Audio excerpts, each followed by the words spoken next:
Post Time with Mary Rappolini and Chris Christek. Post Time.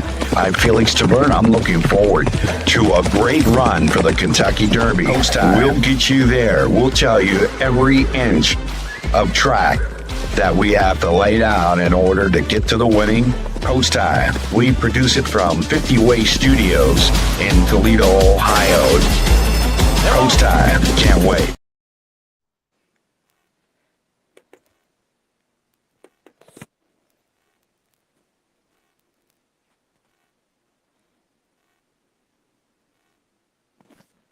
You're good. And we welcome you from Southern California on this Wednesday as we get right into the hunt for the Kentucky Derby winner with only 24 days left until the first Saturday of May at Churchill Downs. The Run for the Roses, the best 2 minutes in sports. This is Post Time. We are live over the YouTube network, also from the 50 Way Studios in Toledo, Ohio. And boy, we got a little clearer picture of who will be in the starting gate the first Saturday of May. We go to Oaklawn Park, the site of Hot Springs, or the Hot Springs, Arkansas, the site of Oaklawn Park. And we are joined with the Daily Racing Form correspondent, Mary Rappolini. Mary, top of the day to you. How are you? Hi, Felix. It's a beautiful day here in Hot Springs, Arkansas, and we're just completed all the 3-year-old preps. Oaklawn has 4 points races, and we're kind of looking what does with Renegade. I know he was the favorite for the latest future wager, the final future wager going into the Derby, and it'll be interesting to see what the public does. He's the current 4-1 early favorite on the line set by Daily Racing Form for the Kentucky Derby. But there was a lot of action over the weekend, and I know people are starting to digest a lot of information on these 3-year-olds right now. Without any doubt, we had 3 major prep races over the weekend back in New York at Aqueduct, the final running of the Wood Memorial. That was the 66th running of the Wood Memorial. They'll be running at Belmont in future years. And then we go down into the Bluegrass where we have the winner, Further Ado, winning the Bluegrass with Brad Cox. And then we come out west here at the Santa Anita Derby, where it was quite an emotional Santa Anita Derby because Mark Glatt, who recently just lost his wife, won that race with Money Mike Smith in the boot to pull the upset. So happy. So we have the Wood Memorial, the Bluegrass, and the Santa Anita Derby, the final 3 major prep races on the way to the Kentucky Derby. Now we'll have one more prep race, but it won't have any significance because it's not a great point allotment, and those running don't have enough points to get into the bubble or inside the starting gate as we approach the first Saturday of May. But Mary, the Wood Memorial, Albus wins for trainer Riley Mott, the son of Bill Mott. He has 2 runners that will be a part of the Kentucky Derby. Then mentioned Further Ado, who won by 11 down there at Keeneland. And then, of course, So Happy here on the West Coast. Is there anything over the weekend, Mary Rappolini, that you saw that might change your mind about any of the runners that will be in the gate? Well, I think one thing that I, as a handicapper, will pay a lot of attention to, and that will, get a lot of respect from me, is the dominance, the authoritative nature that Further Ado won the Bluegrass with. And as a part of that, he earned 106 Buyer's Speed figure. So that'll be the top number for a 3-year-old this year so far. And that number is going to stand out. I know Renegade, I believe he was like a 98 buyer in that range. So I will be very interested to see how the betting goes. Renegade, of course, was a very visually impressive winner of the Arkansas Derby, came home in good time. So I'll be just really interested to see what the public does there. I think Further Ado possibly could wind up being the favorite on race day.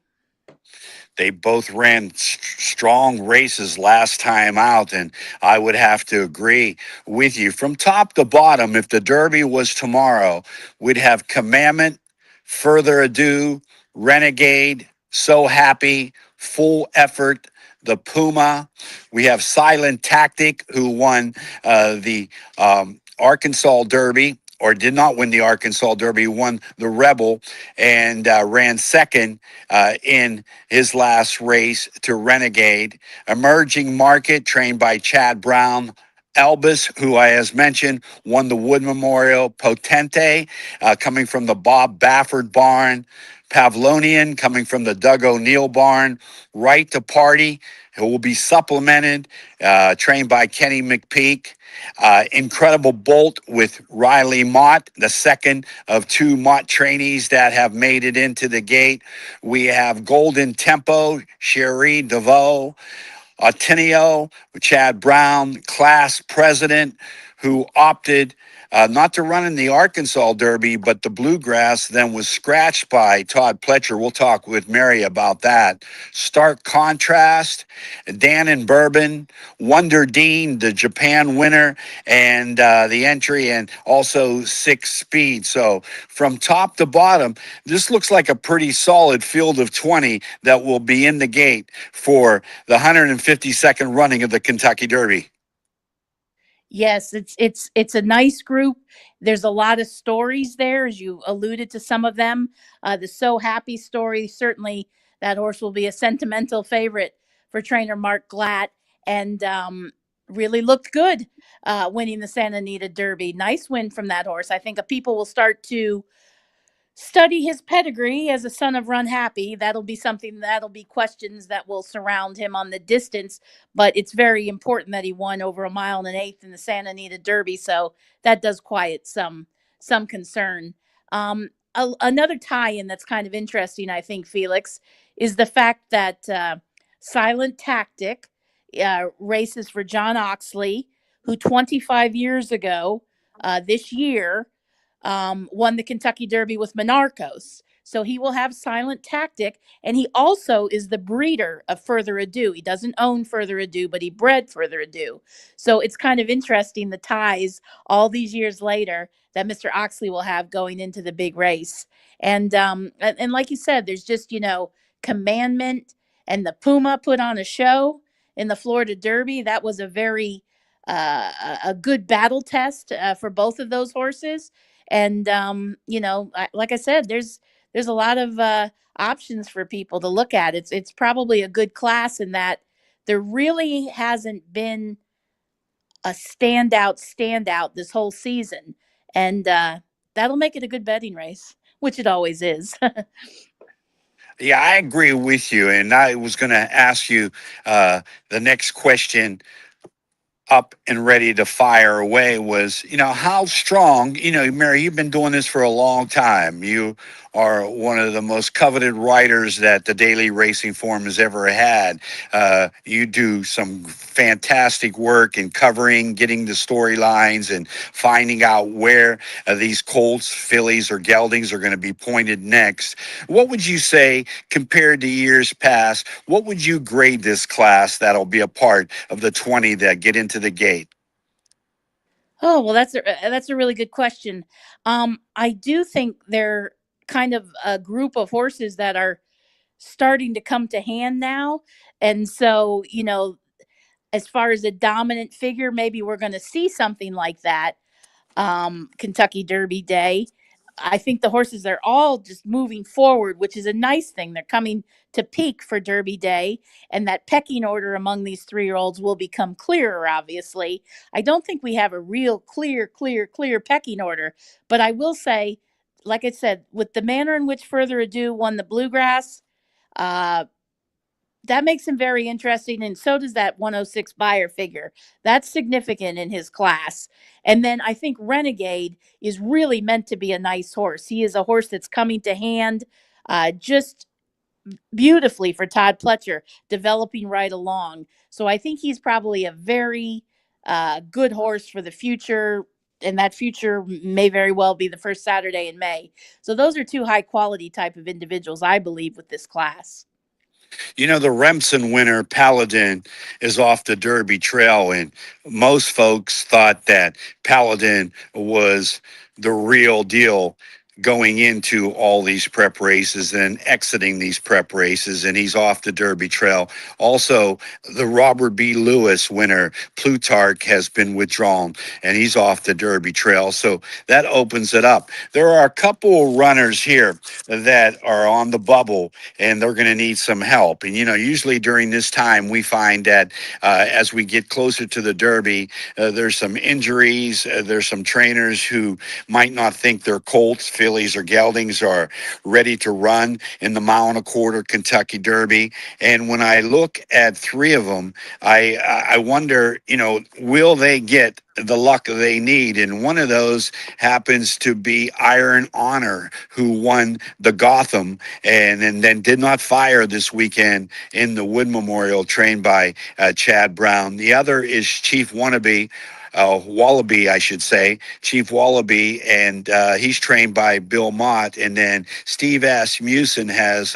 Chip Honcho. So those three are just waiting to see if any defections. And so if there is a scratch, if there is a defection, they will move up. And Iron Honor is probably the most anticipated in the connections, because Chad Brown mentioned this week that he didn't have the best of trips in the Wood Memorial, and he's a better colt than what he displayed on Saturday. So we're going to have to find out if these three get any luck. But, as we go down this trail, we've been down this trail for many, many years, these prep races where these young runners, some with 2 or 3 starts in their career, trying to vie for a Kentucky Derby chance.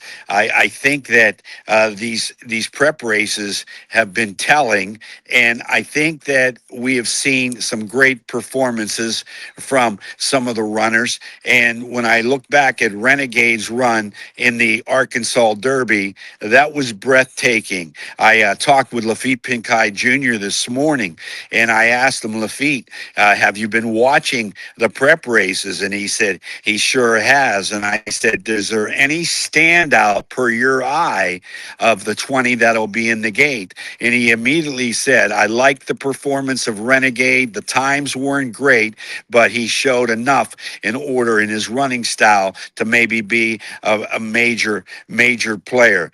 The Puma has been a colt that has raced against tougher, and he laid it down with Commandment in the Florida Derby a couple weeks ago. The Puma with Javier Castellano and Mr. Gustavo Delgado, who trained Mage, who won the Kentucky Derby just 3 years ago under Javier Castellano. Same connections from Venezuela.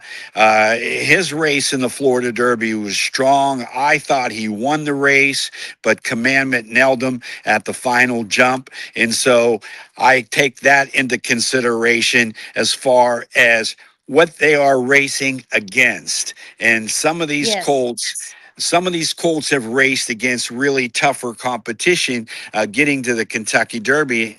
Like I mentioned, the Puma out of the Tampa Bay Derby, he won that race, and then he ran second in the Florida Derby. And so he is really doing all he can, running against stronger, but maybe finds an easier spot in the Kentucky Derby. What's your thoughts?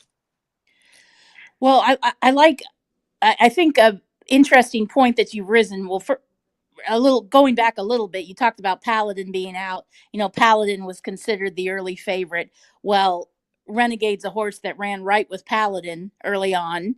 Renegade's a horse that defeated the Puma in the Sam Davis at Tampa, and then the Puma came back and flattered Renegade by winning the Tampa Bay Derby and coming back and running, like you said, a sliver, second by a nostril in the Florida Derby. So all of those things, yeah, your company lines are very important, Felix, on judging that class too. One thing I will say about the Arkansas Derby day, and speaking to the times and stuff a little bit, it was a very windy day too that afternoon. So, that could impact track surface a little bit too. But Yeah, I mean, I think all of these horses, it's going to be very interesting to see what they come back and do. It was nice to see the Puma and Commandment in a dogfight. Silent Tactic was in a dogfight with Class President. We saw it, so you get to begin to see the character of those horses too when they fight. And I'll be interested, like you said, to see how many people visually bet a performance by a Renegade or numbers bet a performance by like a Further Ado. Mary, we talked about this earlier in the week. We talked about Class President. He won he won the Rebel, and then he decided to opt out of the Arkansas Derby rather than running against those that he might have ran against prior, and he shifted his sights to the bluegrass. Then he got into Kentucky and he scratched Todd Pletcher scratch Class President. Now, most people are wondering what that's all about, and would I be safe to say he's still on the Derby trail, that Todd Pletcher will train him right up to the Kentucky Derby? Well, from what I've read, Dave Grenning, our Kentucky Derby reporter for the Daily Racing Form, um, he Todd Pletcher told Dave that Class President, he just wasn't happy with him coming up to the bluegrass, and that doesn't mean he's off the Derby trail. And so, yes, that would sounds like that's the intent of Todd Pletcher at this stage to train up to the race. He had mentioned after Class President won the Rebel that training up to the Derby was an option. So he had mentioned it at that time. So he wasn't necessarily um counting on one additional prep for the Derby. Certainly, I don't know, all the decision making process that's going on with the horse now and what was after the Rebel. But, you know, a lot can change between now and the first Saturday in May, and Class President could come right along and come alive, and they'd be real happy with how he works, and it's game on. And other horses, they may go the wrong way. Horses have to ship; they have to get into to Churchill in good order. So there's a lot that can happen here. And but yes, Todd Pletcher did tell David Grenning that doesn't necessarily means he's off the Derby trail because he decided to pass on the bluegrass. Mary Rappolini, the Daily Racing Form correspondent for the Daily Racing Form, is joining us. Our lovely Mary. Mary, out of all the prep races that we have seen, is there one that stands out in your mind that might be stronger than the others? Well, I know I'm going to sound a bit like a broken record. To see Renegade live and to see that performance live, that does make an impression on you. Just to see the horse, how he finished and how he ran and how he galloped out. And I do think, as a handicapper, Further Ado, I'm going to pay a lot of attention to. I did like So Happy's race. I liked how he, finished that day at Santa Anita. So, I mean, he's another horse that's very interesting to me. And I have a lot of respect for Silent Tactic. He's a very honest, consistent horse. And he's a racehorse. And I think he's going to like a mile and a quarter. And if he gets the right kind of pace set up, I mean, he's going to be coming and love that long stretch, I think, Felix. So those are horses that, I've liked to this point. Okay, so if the Derby was tomorrow, who would your selection be? Great question. I almost think I have to stick with what I know, and that would be a Renegade who was right in front of my nose on Arkansas Derby Day. Well, we'll have 24 days to decide. There's a lot more that's going to be in store for us. The storylines are just developing, and we thank you from Post Time live from the 50 Way Studios in Toledo, Ohio. Mary Rappolini has been with us every step of the way, and we'll see how the next 24 days shape up. Thank you, Mary, for your time today, and we'll be talking with you next week. Thank you, Felix. That's Mary Rappolini. Let's go to the kid, Chris Christek, my man. He's in Southern California, and he's been on it every step of the way. And kid, welcome to the program. How you doing on this Wednesday? Hey, Felix, good to see you once again. Thank you for having me. It's a great Wednesday afternoon here in Southern California. You can see San Diego in the background, America's finest city, Felix. Nothing to complain about right now. Beautiful weather up here in Los Angeles, nearby Santa Anita on this Wednesday, and you're in America's finest city. Well, what'd you make of the three prep races, the Wood Memorial, the Bluegrass, and the Santa Anita Derby, kid? Let's start with the Wood, because to me, that was the least impressive race, I think, on the road to the Kentucky Derby. The Wood Memorial in recent years hasn't produced that many great horses to come into the Derby and get the job done. So we'll start there. Albus, impressive win. Riley Mott, who's going to have two starters so far in that Kentucky Derby. I thought ran pretty good, got the job done, but I don't think we saw the Kentucky Derby winner run at Aqueduct on Saturday. So we'll move on to Santa Anita Derby, where I thought So Happy ran like he was so happy and ran off the screen. And Mike Smith, and congratulations to Mark Glatt, who has had a very terrible start to his year with the passing of his wife. So a very emotional win for Mark Glatt. It was a great win for his team, and having a starter in the Kentucky Derby is very, very good for him. But to me, on paper, when we came into that race, I thought So Happy looked like a kind of a one-turn horse, maybe. And he was able to go those two turns, get the distance that day in the Santa Anita Derby. But I really don't like him in the Kentucky Derby. I think he might have peaked in the Santa Anita Derby. He might have ran his best race leading up to the Run for the Roses rather than trying to peak at the right time. He's also going to have to deal with a much bigger field, not just the 6 other rivals he faced that day. And I think that really helped him out to get a perfect trip, sat right behind the speed, got the job done.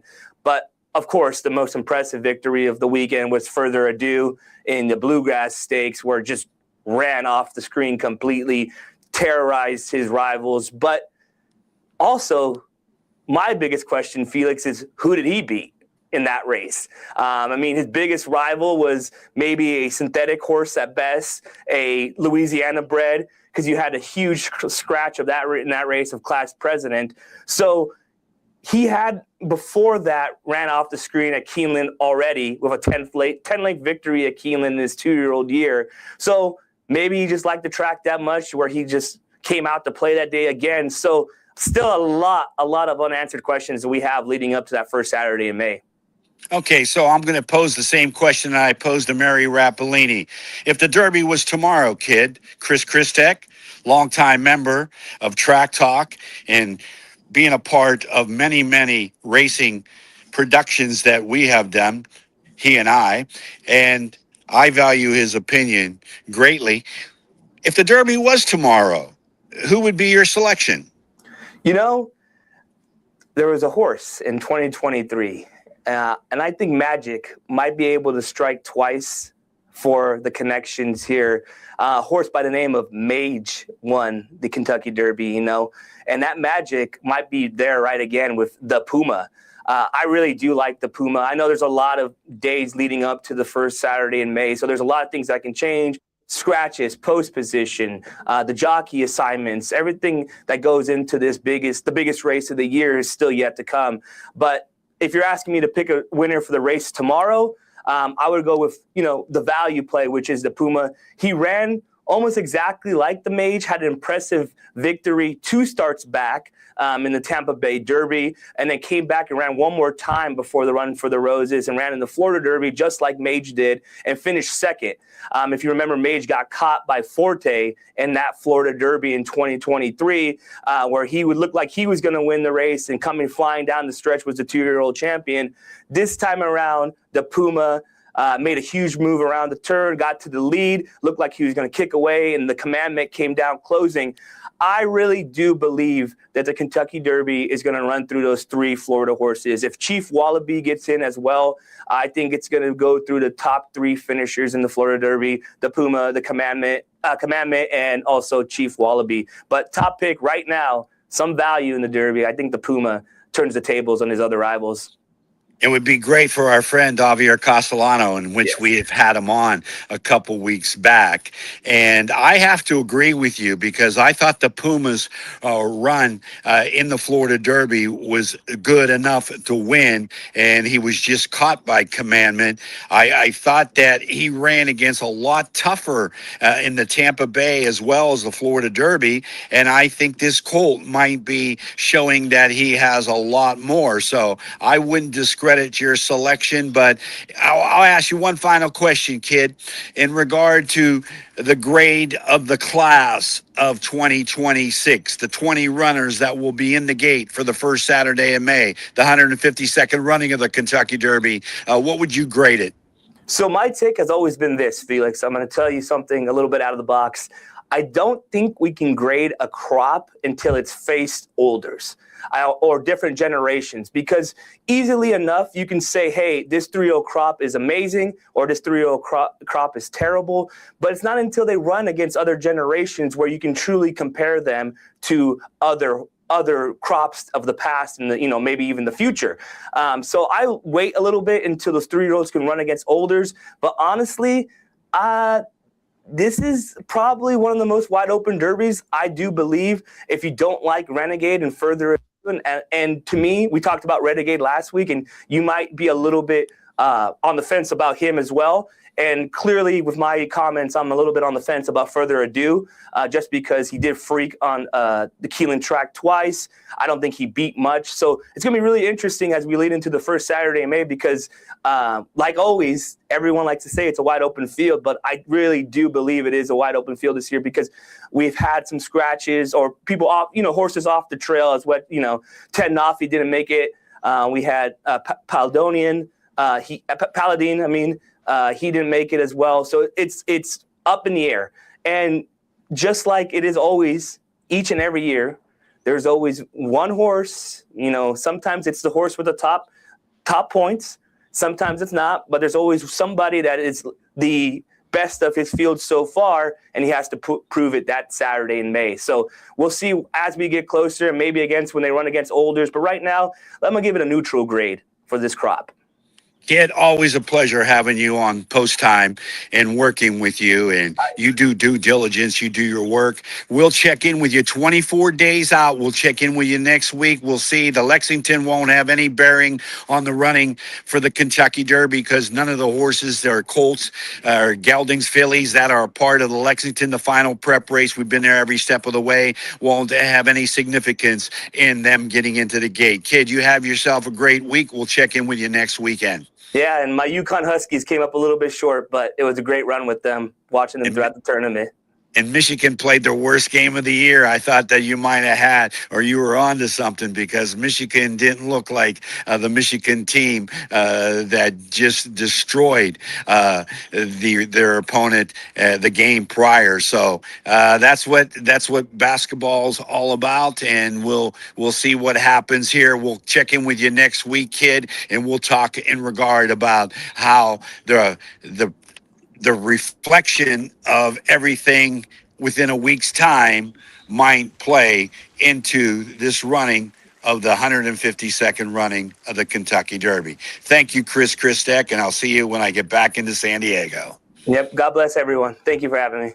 All right, the kid, Chris Christek. Hey, I want to bring longtime owner into the broadcast. His name is Clarke Cooper.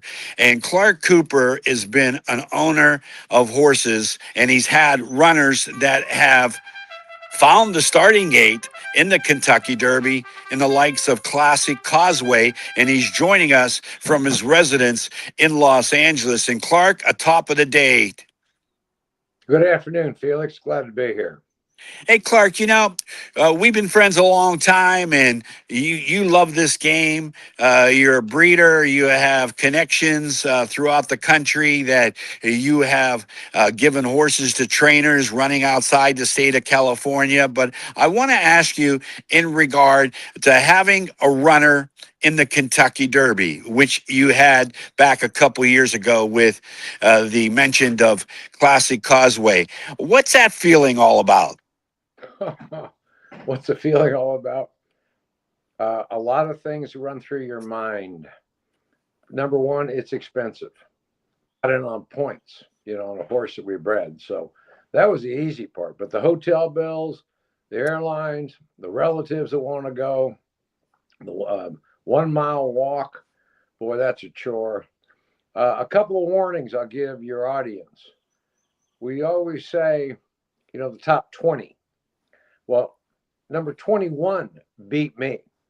So when you're handicapping, always turn the last page and look at the also eligibles, because they can kick your butt. There ain't no question about it. They kick my ass, I can tell you that. Rich Strike, he won from the 20 post that year, and very few people even. Well, they didn't even know he was in the race, as you mentioned. Everybody said, "Well, who is this colt?" And Sonny Leone wins his first Derby.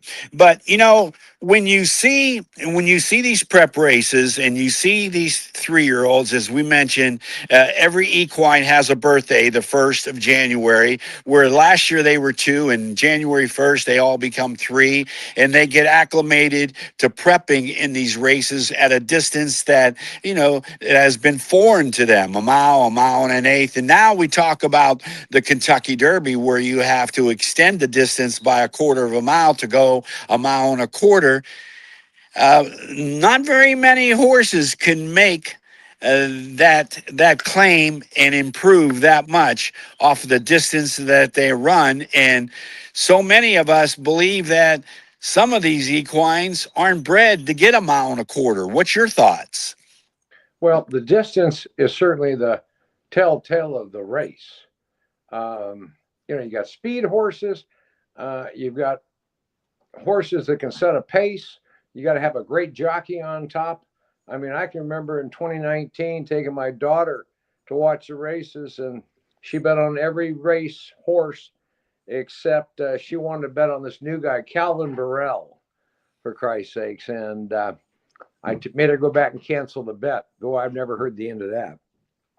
So the distance is a large factor. The track conditions, I've walked that track 12 hours before the race in midnight with a flashlight. You want to stay on hard pack. And I'm telling you, Felix, from the rail all the way down across, and it's beveled like this. It can get softer on the outside, so you walk the track in your boots so you can tell your jockey exactly what the track is you want to take, whether you want to cut to the inside, stay on the outside. If you got a speed horse, you get on the lead. Like Chris McCarron told me once, "Son, what'd you tell your jockey?" And I said, "Nothing." "What should I have told him?" "I read Ortiz." McCarron said, "Well, just take the lead and then improve your position." Without any doubt about that. And you're so right, because first of all, we got the draw. Where are the horses? What post positions will they be breaking from? The weather conditions we have seen in years past, where the off tracks at Churchill Downs, and in the weather, rain, it could be windy, it could be just a horrible day and not the best of track conditions. So as a handicapper and looking at all 20, you have to look at so much that goes into the real time. And I'm talking about, as I mentioned, the weather, the track conditions, and the post positions. I want to throw a little curveball to you, because I know that you're active as a horse owner in California. And we have seen some tough times here in California with the short fields, specifically at San Anito, which is running right now. The venue that we are hosting is at Santa Anita Park. What's your thoughts as an owner in California? And does the picture paint any better? Do we improve our position, or are we just going to recede as we get through these doldrums and these tough times? Well, California is 700 miles long and 213 miles wide. And we got a thing called the San Andreas Fault. Eventually, we're all going to be swimming anyway. So it's a function, Felix, of time.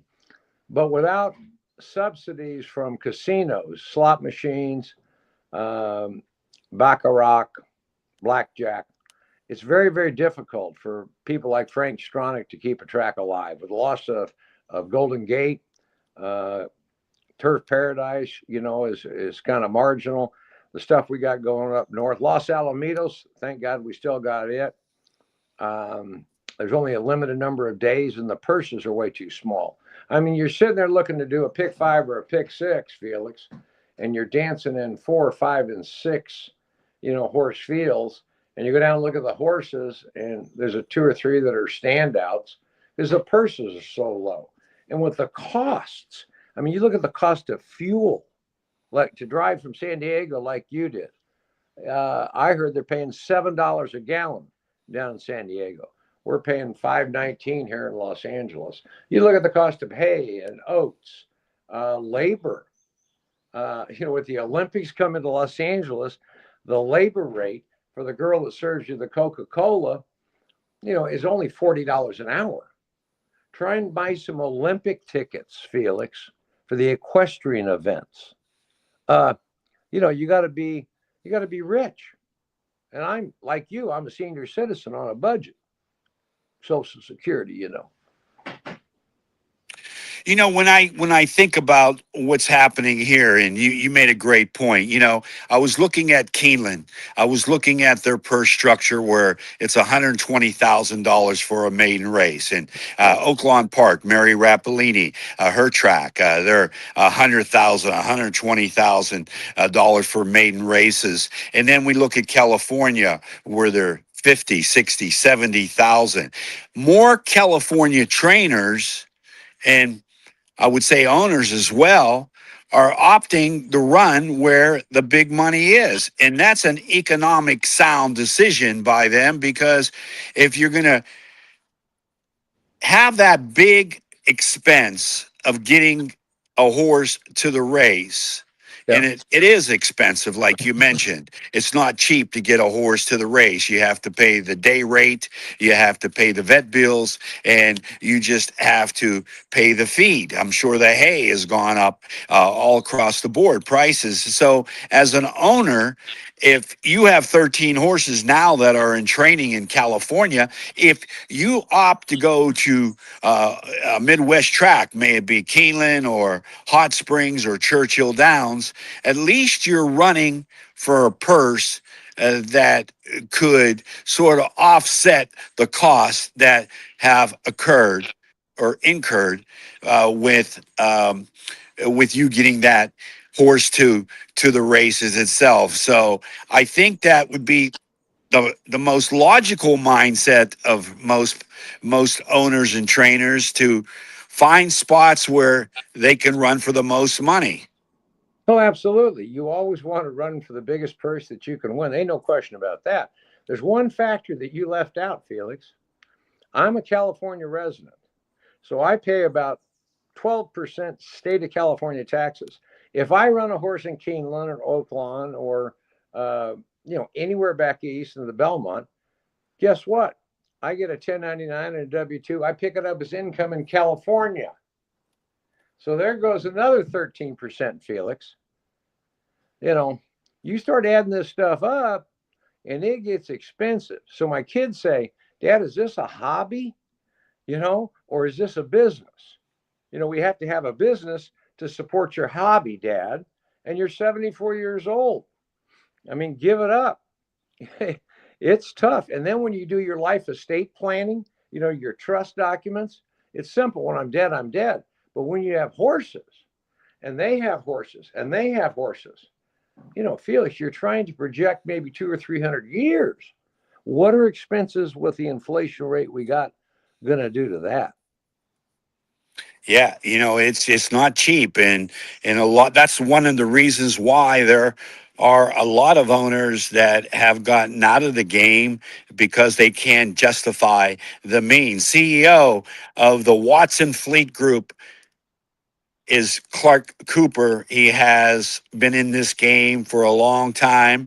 As we fly the coop, no pun intended, do you have a Derby selection yet? No, absolutely. Absolutely. There's only one horse that's going to win with the best trainer. And who would that be? Well, that's Right to Party. Kenny McPhee. Right. Right to party. Can't even peak.